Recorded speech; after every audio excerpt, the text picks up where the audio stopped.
Iman dan ilmu rapuh, mudah tersinggung. Mengapa Romo Patris dilaporkan?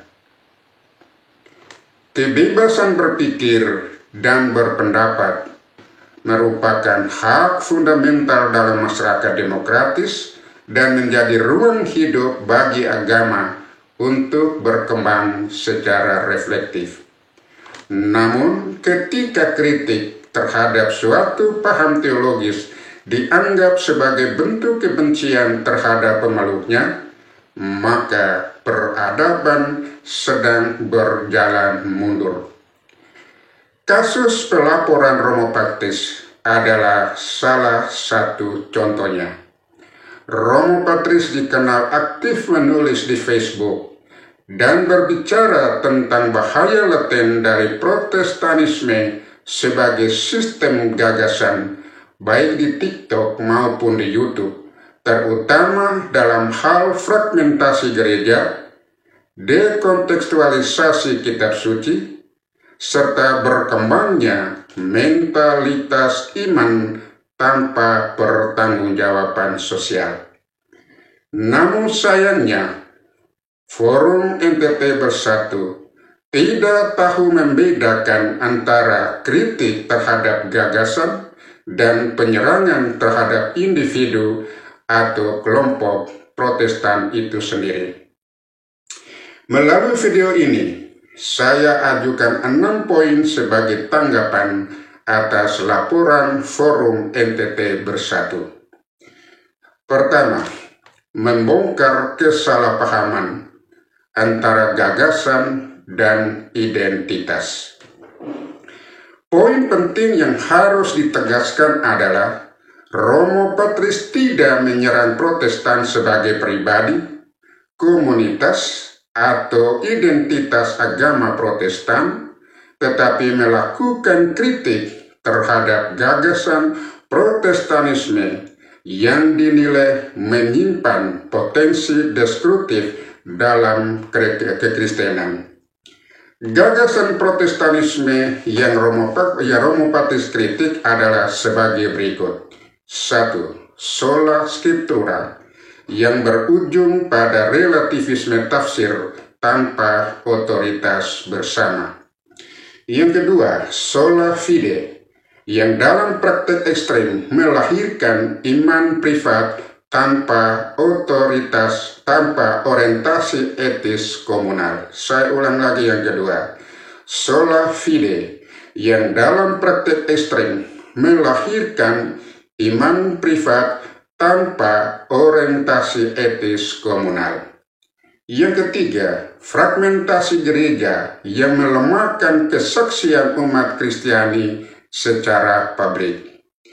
Yang keempat, kecenderungan menjadikan agama sebagai proyek personal, bukan solidaritas kolektif. Saya ulangi lagi poin yang keempat. Kecenderungan menjadikan agama sebagai proyek personal, bukan solidaritas kolektif. Namun alih-alih ditanggapi secara teologis atau filosofis, Romo Patris justru dihadapkan pada pelaporan hukum yang menunjukkan kerapuan nalar dalam membedakan kritik ide atau gagasan dan penistaan identitas. Saya ulangi lagi. Namun alih-alih ditanggapi secara teologis dan filosofis, Romo Patris justru dihadapkan pada pelaporan hukum yang menunjukkan kerapuhan nalar publik dalam membedakan kritik ide atau gagasan dan penistaan identitas atau agama. Yang ketiga, iman dan ilmu rapuh.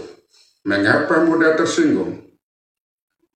Iman dan ilmu yang matang tidak anti terhadap kritik. Sebaliknya, iman dan ilmu yang rapuh cenderung cepat tersinggung, reaktif, dan tertutup. Ini bukan karena iman tersebut benar-benar diserang, tetapi karena ia tidak memiliki dasar reflektif yang kuat untuk menjawab tantangan zaman. Pelaporan terhadap Romo Patris menunjukkan bagaimana sebagian umat beragama kini menjadikan identitas agama sebagai zona nyaman, bukan medan dialog. Iman berubah dari cara menghidupkan kebenaran menjadi benteng untuk melindungi harga diri kelompok. Mungkin juga karena kenyamanan budaya perpuluhan merasa terganggu. Saya mengutip pernyataan Hans Kung. Dia menyatakan bahwa iman yang menolak kritik adalah iman yang berhenti bertanya. Dan iman yang berhenti bertanya adalah iman yang berhenti bertumbuh. Yang keempat, kritik sebagai tindakan cinta. Dalam perspektif teologi publik, kritik terhadap struktur keimanan adalah bagian dari tindakan profetis. Romo Patris dalam gaya bahasanya yang tajam dan lugas justru mengajak umat Protestan untuk merefleksi ulang doktrin yang mungkin telah kehilangan konteks sosialnya. Saya ulangi lagi supaya jangan salah pengertian. Romo Patris dalam gaya bahasanya yang tajam dan lugas justru mengajak umat Protestan untuk merefleksikan ulang doktrin yang mungkin telah kehilangan konteks sosialnya. Ini bukan bentuk kebencian, melainkan tindakan cinta yang menggugah nurani. Yesus sendiri mengkritik praktik agama Yahudi pada zamannya. Para nabi menegur umatnya dengan kata-kata keras. Maka kritik terhadap sistem kepercayaan bukan bentuk penistaan, melainkan bagian dari warisan kenabian iman Kristiani itu sendiri. Yang kelima, menuju teologi dewasa dan demokratis.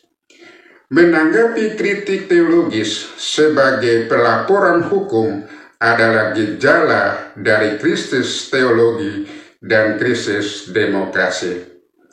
Ketika agama tidak lagi memiliki mekanisme internal untuk berdialog dan menjawab tantangan secara rasional, maka negara dan hukum dijadikan tameng untuk membungkam pikiran.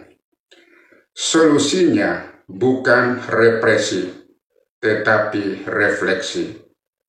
Forum NTT Bersatu perlu menumbuhkan budaya diskursus terbuka, bukan pertahanan emosional atas nama iman.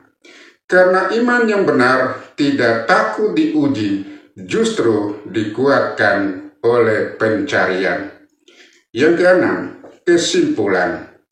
Saatnya memulihkan fungsi kritik dalam iman. Pelaporan terhadap Romo Patris adalah peringatan keras bagi masa depan kebebasan beragama dan berpikir di Indonesia.